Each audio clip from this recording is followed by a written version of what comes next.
Lavu Sir, Lavu please get the Krishna house in order, Devarayalu sir. ji. Devarayalu. Sri Lavu Krishna. Up here. Please. I will request to all the member This of is a parliament, those who are congratulatory. standing in the gallery, please kindly take your seat. कृपया आप लोग बैठ जाएं.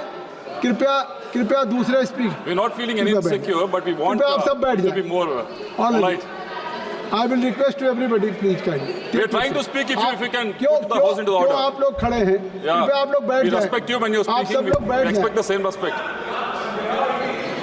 Please, please. I think so. You should allow to speak to others also, please. Beni बेनहन जी बैठ जाइए. बेनी बेनहन जी बैठ जाइए. Please सब लोग बैठ जाइए. I think so it is not. Sir, don't take It this is not time fair off. to just stand in the gallery. Stand up in the gallery. Please. Lavu sit there. Sir, Now you start. calculate the time from now, sir. Okay. Sir, 50. thank you for giving me this opportunity to speak on such an important discussion, sir. Discussion on 75 years of a glorious journey of Constitution. We can't speak about Constitution without speaking about Dr. Baba Saheb Ambedkar, sir. Across the party lines, we all admire him.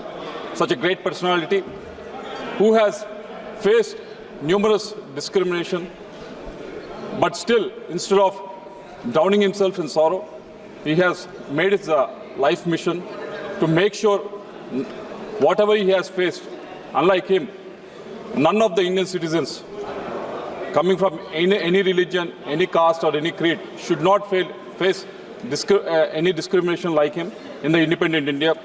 So he has framed an amazing constitution for all of us. We are enjoying the fruits of it for the last 75 years, sir. And along with Dr. Baba Saheb Ambedkar, there are 389 members who have been inducted into it in the framing of this constitution, sir. They came from all walks of life with different educational experiences, different life experiences, sir. Along in these 389 members, there are 13 members who are from Telugu state, sir, who are Telugu-speaking people. Let me read out their names, sir. We are all proud of them. Lavu Krishna Swami Iyer, Bogaraju Pattaravi Sitaramaya, Durgabai Deshamukh, Kallur Subbarao, Acharya Gogineni Ranganayakulu, Kala Venkatrao, Ananta Sai Iyengar, Moturi Satyanarayana, Neelam Sanjeev Reddy, Sardar Nagappa, Tanguturi Prakasam, Tirumal Rao, VC Kesarao. All of them are from Telugu-speaking community, sir. They have all done amazing work in the framing of this constitution. They all came from different walks of life, sir. And regarding this constitution, unlike our neighboring countries, which were not able to finish their governments, elected governments for 5 years, or other neighboring countries where the constitution has changed numerous times, for the last 75 years, sir, we are able to continue with this, and it has been amended multiple times, but it has withstood the test of the time, sir. And there were major judgments also that have been taken place. Indian judiciary has delivered several landmark judgments that have upheld, strengthened, and interpreted the Indian Constitution, sir, starting from Kesavananda Bharati case to Justice K. Puttaswamy in 2017, sir. They have given various inferences to the Constitution, and it has upheld it. It has showed us the resilience of the Constitution, sir. And for the last, not just from yesterday, sir, but for the last 2 sessions, we have from the opposition side, we have been listening to and hearing about Constitution being in danger and democracy being in danger, sir. Let me rewind back and take them back to 2013, when Andhra Pradesh was up for division, sir. The bill was sent to State Assembly. State Assembly of Andhra Pradesh, United Andhra Pradesh, has very clearly said, with a thumping majority, they said we don't want division. They rejected the division, sir. In spite of that, that bill was brought to the Parliament, sir. When the bill was brought to the Parliament, you have all seen what has happened. You have all seen what has happened. There are a number of amendments moved by various members in the Parliament, sir. None of them had been taken into consideration. So what happened to the democracy? What happened to the Constitution that day, sir? Even when the voting was supposed to happen, in the Parliament, number of members mainly from Andhra Pradesh, they were suspended and thrown out of the parliament, sir. What happened to the democracy? What happened to the constitution that day, sir? Without taking those numbers into consideration, they went for the vote. Even now, if you ask for the data, normally any voting takes place. If not for the first session, every other session, any time the voting happens, either you do it electronically or either you do it manually. But even now, even if you ask for how many people have voted for and how many people have voted against the division of Andhra Pradesh, we still don't have any data. So there's no data. So what happened to the constitution? What happened to the democracy that day, sir? So if Congress keep on lecturing about us, I think they have to look not further than 2030, sir. And again, I'll rewind back to 1984. When in 1982, great N.T. Ramarao garu started Telugudesam Party, sir. Within 9 months, in a record time, sir, I have enough time, sir, 11 minutes, sir. 11 minutes, but there are two speakers. Only 5 minutes already I have given more than...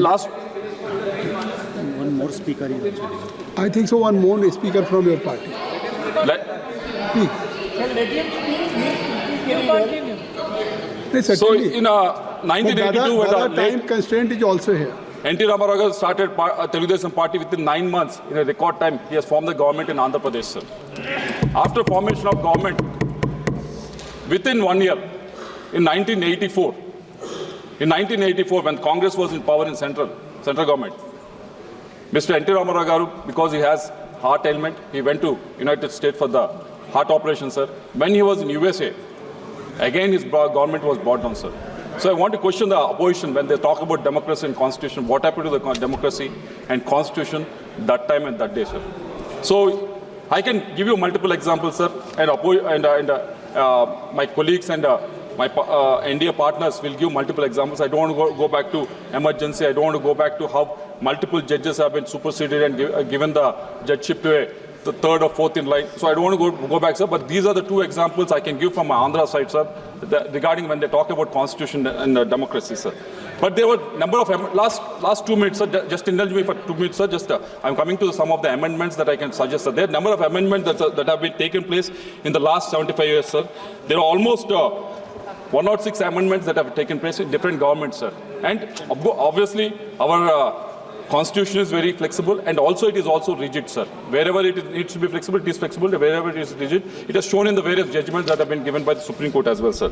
So 3 or 4 amendments that I want to recommend is with regards to the self-governance, sir. Yesterday we all got the note regarding one nation, one election, sir. It mentioned about the parliament election and it mentioned about the state election, sir. But I would request the government to include so that the self-governance can be bettered, to include the local elections as well, so it happens at the same time. Because most of the, if you look at any panchayat elections, if you look at any mayor elections, most of the problems that has happened is happening is, even though the elections happens, there's so many financial constraints, too much of state control that happens. There's a lot of lack of capacity building that is happening, and there's a lot of irregular elections that are happening. So if they can bring the amendment to Article 40, that will be great, sir. Again, right to education, it has done amazing work in the last 10-15 years, and still it has been enacted, sir. 97% of students have been enrolled, sir, in the primary school, and out-of-school children has dropped from 13 million in 2006 to 6 million in 2020, sir. There were a lot of good things that have happened. Empowerment of girls has happened. Reduction in child labor has happened, sir. But as per the ASR report in 2023, there is a lot of lack of reading skills, lack of writing skill, a lot of comprehension skills. So all these things, there needs to be improved. There needs to be amendment that needs to be brought. Instead of right to education, it should be reframed as right to quality education under the Article 21A, sir. So last 2 points, sir. And another matter of contention is the delimitation of constituencies. That is supposed to happen in the next 2 years. So the census has to happen, and then the delimitation has to happen. I'll just give you the data, sir. Out of the 4 states, UP, Bihar, Rajasthan and MP, they have 169 seats, sir. They will go, as per the calculation right now with the population census, it will go to 324, sir. That is the increase of 155 seats, sir. Whereas Andhra, Telangana, Tamil Nadu, Kerala, Karnataka, 5 of us put together, it will go from only from 129 to 164. That is only a raise of 35 seats, sir. Whereas they get 155 seats, sir. Southern Indian states will get 35 seats. So this will not be helpful in the federalism, sir. So I request, like how we do it for the finances, where the states are doing bad financially, it is given benefits, sir. Same way where the population is decreasing, it should also be given benefits. Sir, last one point, sir. With regards to the governor, sir. With regards to the governor, there are multiple issues that have been raised by various people, sir. Like when the parliament functions, we always get a notice that within 6 months the next session should start, sir. It's the same way the government should also have time limit in assenting the bills that have been passed to him by the chief minister of any state, sir. They should have a definite time limit that amendment need to be taken up, sir. Last point, sir. Last one point, sir. Last one point, sir. I'm finishing it, sir. Last and important point, sir. With regards to the 7th schedule. Under the 7th schedule, there's a very beautifully divided. There's a union list, state list, and concurrent list, sir. But there was it was worked wonderfully in the last 75 years, sir, except for issues regarding water resource management and river disputes. Except these issues, it worked wonderfully, sir. But what the amendments that need to be brought is with the advent of new technologies like AI, cyber security, data protection, online gaming, e-commerce. This all requires not just the state actor and the central actor, sir. So it needs some sort of a amendment so that it can be administered properly. Sir, I'm concluding, sir. Example is when you talk about online gaming, where the state has all the legality, sir. But when the online gaming happens from other countries, that central government has to take it. So if you can brought into that, sir. So with these, sir, suggestions, sir, the suggestions to the amendments that can be brought in, because we already brought in 109 amendments. It is a flexible document. Our constitution, sir. It was beautifully written by Ambedkar and all the other members that have contributed.